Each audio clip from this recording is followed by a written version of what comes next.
ምዕራፍ 30 የእግዚአብሔርም ቃል ወደ እኔ እንዲህ ሲል መጣ። የሰው ልጅ ሆይ ትንቢት ተናገር፣ እንዲህም በል። ጌታ እግዚአብሔር እንዲህ ይላል፣ ዋይ በሉ፣ ለቀኑ ወዮ፣ ቀኑ ቅርብ ነው። የእግዚአብሔር ቀን ቅርብ ነው። የደመና ቀን፣ የአሕዛብ ጊዜ ይሆናል። ሰይፍ በግብፅ ላይ ይመጣል፣ ሁከትም በኢትዮጵያ ይሆናል። የተገደሉትም በግብፅ ውስጥ ይወድቃሉ፣ ብዛቷንም ይወስዳሉ፣ መሠረቷም ይፈርሳል። ኢትዮጵያና ፉጥ፣ ሉድም የተደባለቀም ሕዝብ ሁሉ፣ ኩብም ቃል ኪዳንም የገባችው ምድር ልጆች ከእነርሱ ጋር በሰይፍ ይወድቃሉ።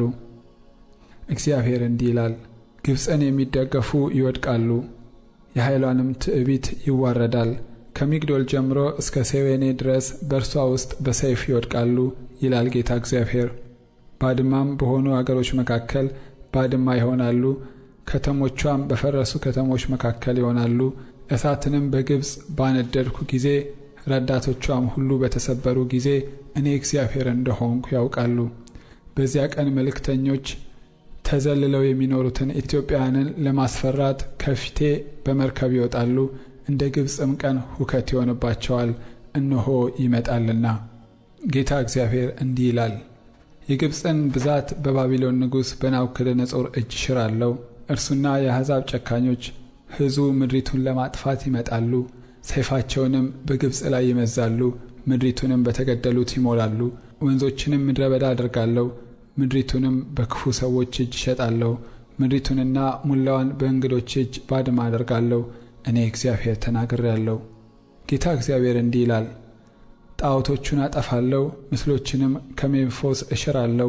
ከእንግዲህ ወዲያ በግብፅ ምድር አለቃ አይሆንም። በግብፅ ምድር ላይ ፍርሃትን አደርጋለሁ። ጳጥሮስንም አፈርሳለሁ፣ በጣኔዎስም እሳት አነዳለሁ። በኖእ ላይም ፍርድን አደርጋለሁ። በግብፅም ምሽግ በሲን ላይ መዓቴን አፈሳለሁ። የኖእንም ብዛት አጠፋለሁ። በግብፅም እሳትን አነዳለሁ። ሲንም ትጨነቃለች፣ ኖእም ትሰበራለች። በሜምፎስም በየቀኑ ጠላቶች ይሆኑባታል። የሄልዮቱ ከተማና የቡባስቱም ጎልማሶች በሰይፍ ይወድቃሉ፣ ሴቶችም ይማረካሉ። የግብፅን ቀንበር በዚያ በሰበርኩ ጊዜ በጣፍናስ ቀኑ ይጨልማል፣ የኃይሏም ትዕቢት ይጠፋባታል፣ ደመናም ይጋርዳታል፣ ሴቶች ልጆቿም ይማረካሉ። እንዲሁ በግብፅ ላይ ፍርድን አደርጋለሁ፣ እኔም እግዚአብሔር እንደሆንኩ ያውቃሉ። እንዲህም ሆነ፣ በ11ኛው ዓመት በመጀመሪያው ወር ከወሩም በ7ኛው ቀን የእግዚአብሔር ቃል ወደ እኔ እንዲህ ሲል መጣ። የሰው ልጅ ሆይ የግብፅን ንጉሥ የፈርዖንን ክንድ ሰብሬአለሁ።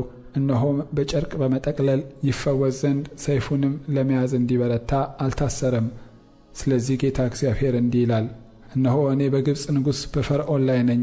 የጸናችውንና የተሰበረችውን ክንዱን እሰብራለሁ፣ ሰይፉንም ከእጁ አስረግፈዋለሁ። ግብፃውያንንም ወደ አሕዛብ በትናለሁ፣ ወደ አገሮችም እዘራቸዋለሁ። የባቢሎንም ንጉሥ ክንድ አበረታለሁ፣ ሰይፌንም በእጁ ሰጣለሁ። የፈርዖንን ክንድ ግን እሰብራለሁ፣ ተወግቶም በሚሞተው እንጉርጉሮ በፊቱ ያንጎራጉራል። የባቢሎንንም ንጉሥ ክንድ አጸናለሁ፣ የፈርዖንም ክንድ ይወድቃል። ሰይፌንም በባቢሎን ንጉሥ እጅ በሰጠው ጊዜ፣ እርሱም በግብፅ ምድር ላይ በዘረጋው ጊዜ እኔ እግዚአብሔር እንደሆንኩ ያውቃሉ። ግብፃውያንም ወደ አሕዛብ እበትናለሁ፣ ወደ አገሮችም እዘራቸዋለሁ። እኔም እግዚአብሔር እንደሆንኩ ያውቃሉ።